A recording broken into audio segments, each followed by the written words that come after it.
gotta understand the enemy's not the man, it's the mindset. Killing my people that's in a similar to COVID. No sense. How you take a life without a motive? Tired of seeing protest, dying to see progress. For the person that'll win in the end, doesn't really matter what's the color of the skin. When the bullets scatter, when they bleed from within, haven't we shed more blood than these tears?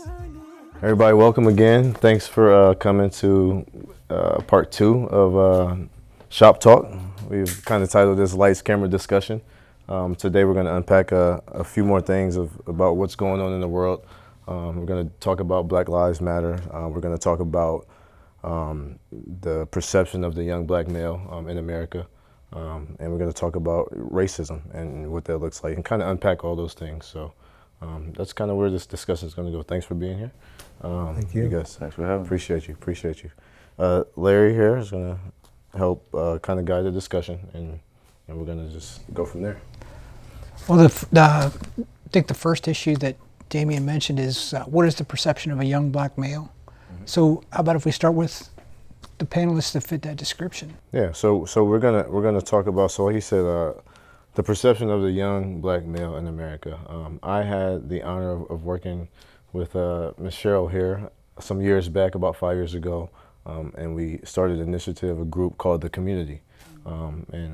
We wanted to change the view of the young black male. If you want to speak on that even, or just that topic, you know. Certainly, no, thank you, Damien. Thank you for just bringing us all together. So let me say first that I am the mother of one beautiful caramel-colored son, and yesterday was his birthday. So as you can imagine, I've had a chance to witness up close and personal what it's like for a young black man in this country, in our state of Ohio, et cetera. And so in my role with the local community college and being responsible for a satellite location, the folks, while I have a heart for everyone, the folks that I were especially drawn to were young black men. And so we gathered, reached out to a number of young black men in the community, invited them together and a few area leaders to talk about being intentional about elevating the perception of young black men, and also being intentional about connecting them with the power brokers in the city, right? So that they could learn how the system works and be mentored and supported so that their brilliance could be realized in the marketplace. And we did that thing. We met every week for a year. We covered a host of topics. Those young men were sons to me. And if I could just share this story, when word got out, so everyone who heard about it was thrilled about it, wanted to be a part of it, and we got an invitation to be on Focus, is it? Right? For that broadcast. And so I said to them, y'all have to show up suited and booted. And so everybody had suits. A couple of them rocked 3-piece suits. And they represented, because that's what it took, right? And so they went and interviewed. I wasn't with them. I was like the proud mama back watching them. They interviewed and handled their business and shared what this initiative was about. And afterwards, we went to a local restaurant. And I said to them, you know, when you show up like this, it catches people off guard because they don't expect it, right? It was powerful. Right? So we walk in, and it was like slow motion, right? It was slow motion, like time slowed down. People were stopping by. So who are you all with? True story. and so what business, what company are you all just in town visiting? I kid you not. The manager of the restaurant came by and introduced themselves, did he not? He did. If there's anything I can do for you all, dessert is on me. And they looked at me and said, did you set this up? I was like, no, see, that's because they're not used to this. They've got you pegged one way and they don't know that this exists. And so it's like an anomaly, right?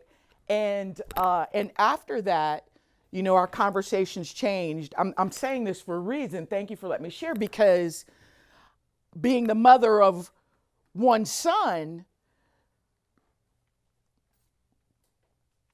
the burden that I carry is for all young men who could be my sons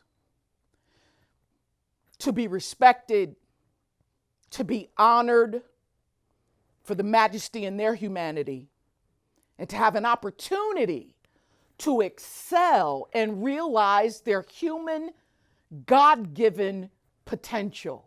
And so tonight is significant to me because this young man is like one of my sons, and here he is, holding it down.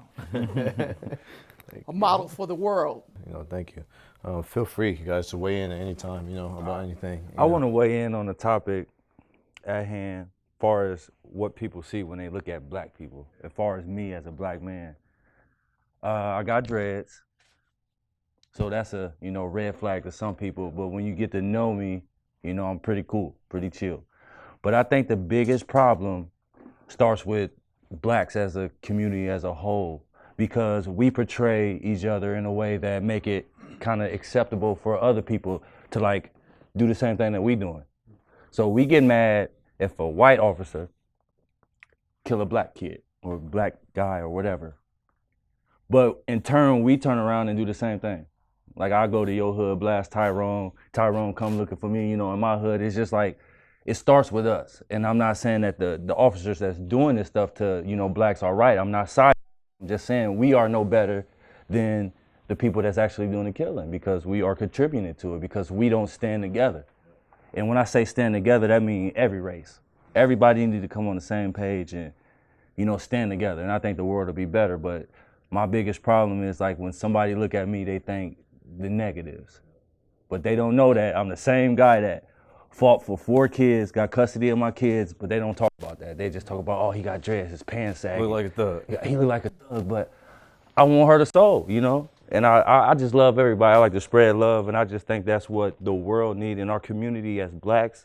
I'm gonna single us out again. As blacks, we have to fight for each other, and each other is everybody. That's black, white, that's everybody. We need to fight for the world because we got kids looking up to us, and our future is dependent on them. So if they see if we keep on dishing it out, the negative, if I wanna fight Elijah because he got on this shirt, he should have wore red, that's ignorant. And that's how it happens, you know.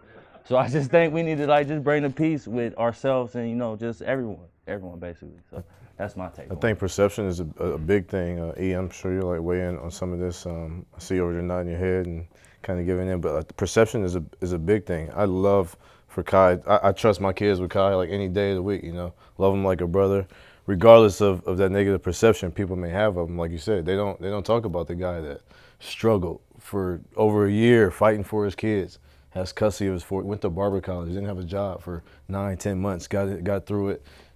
He has custody of his 4 kids, you know. They all live, he has a house now, you know. I'm proud of you. But we don't talk about that stuff, you know. There's a lack of highlighting like the positive that's in the black community.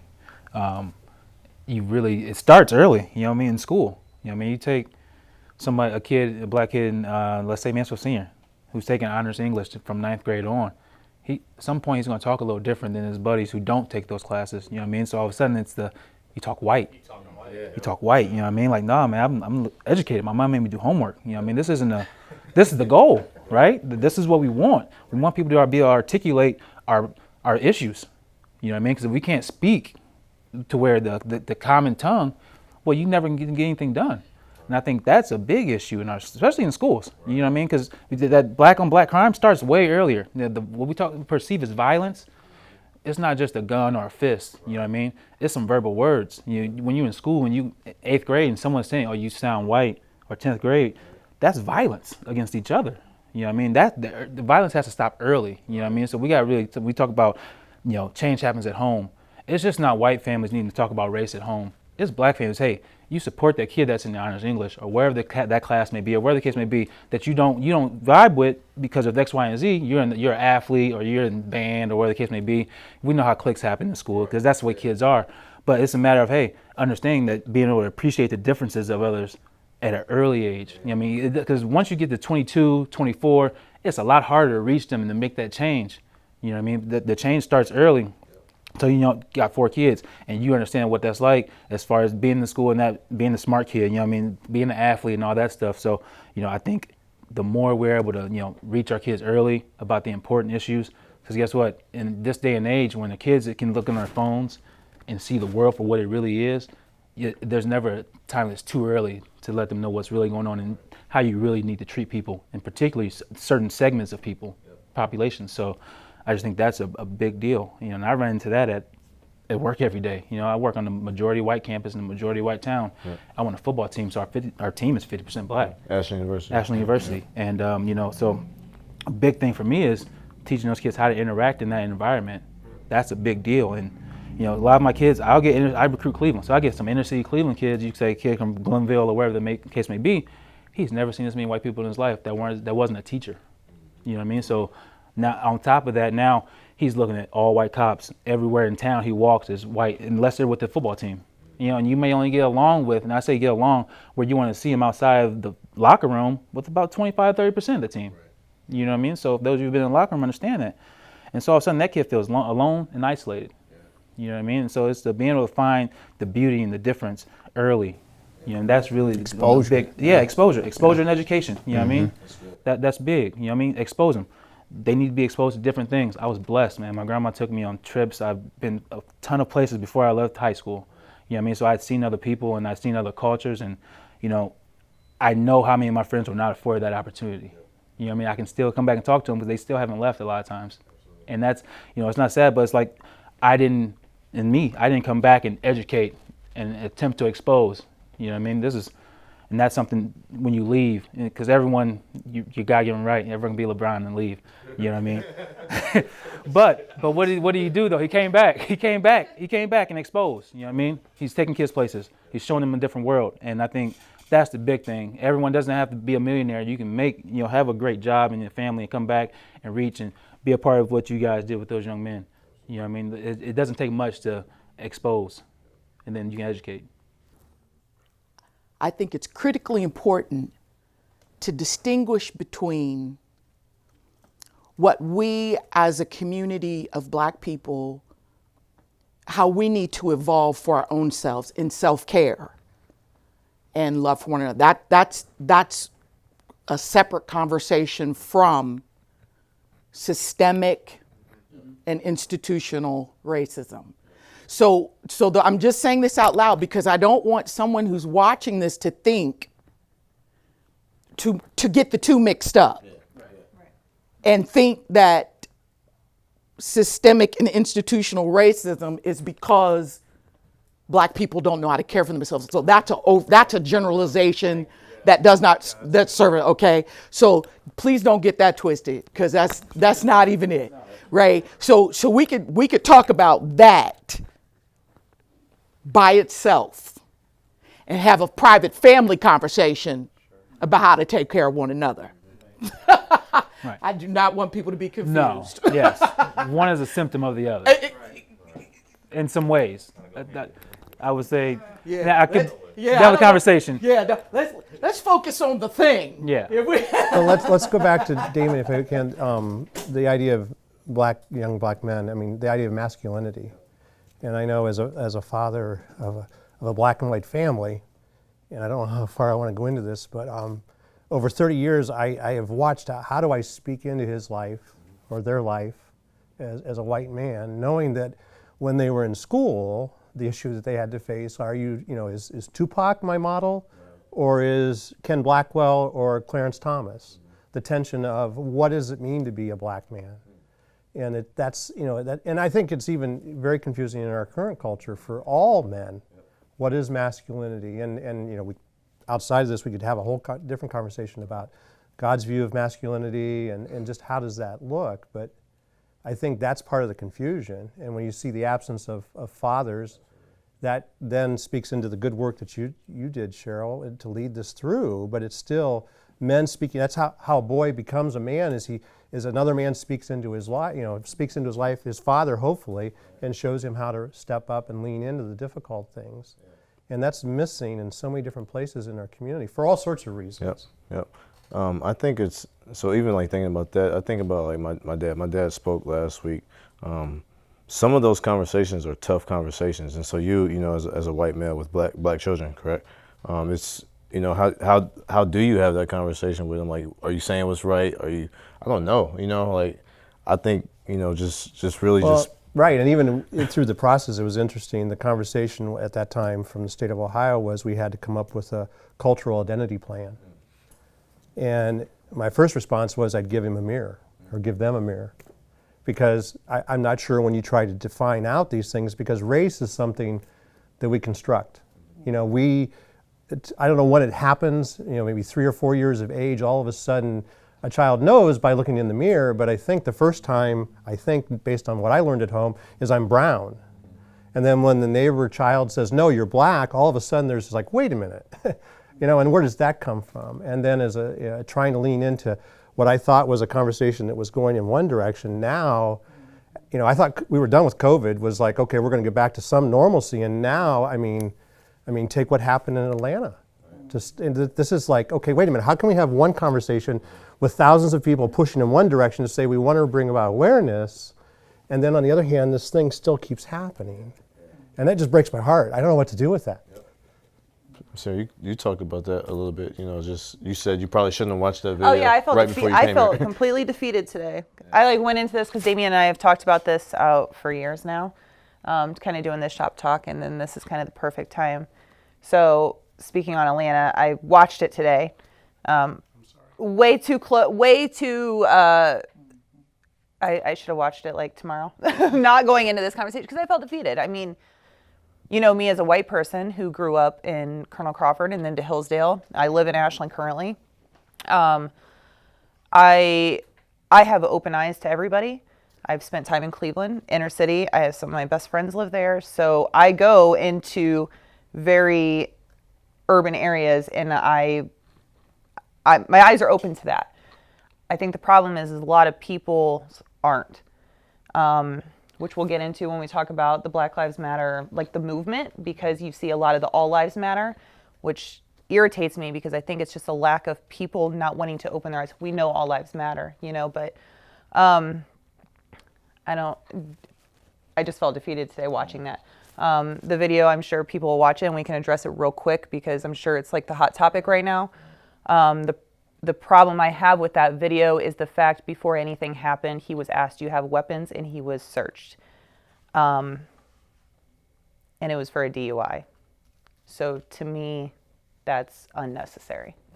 I don't care if someone runs, let them run, it's a DUI. Like, but that thing, an unarmed man, that should not be the Right, result. but let me just go back. I mean, You the know? idea of a gentleman who's passed out in his car.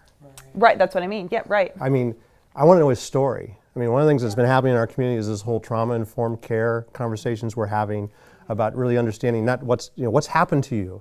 You know, why is he passed out? And I'm going to guess I can guess some things. Yeah. But okay, so then how do we as a community, and then how do we get our folks in law enforcement, who I love and want to protect and honor, to actually, there could have been a different outcome. Yeah, absolutely. I mean, it's happened to my friends. I mean, they drank too much and they were hungry.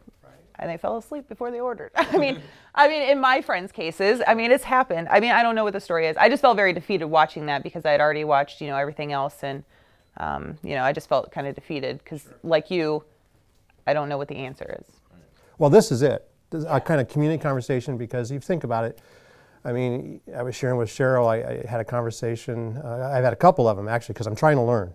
I thought I understood this stuff. I mean, I worked at the Ashbrook Center at Ashland University. I hung out with guys like Clarence Thomas and Colin Powell, and I thought I had a pretty good perspective. But then realizing what a mess we really have, and the outrage on the other side of it. I mean, it's just like, it's bubbled to the surface, and the pandemic actually created that opportunity. And now it's like we can't miss it this time. Okay? I mean, it was 354 years. And then we got to the 60s, and the idea that as an adult, when I was born, my children couldn't have voted because they weren't allowed to because of the color of their skin.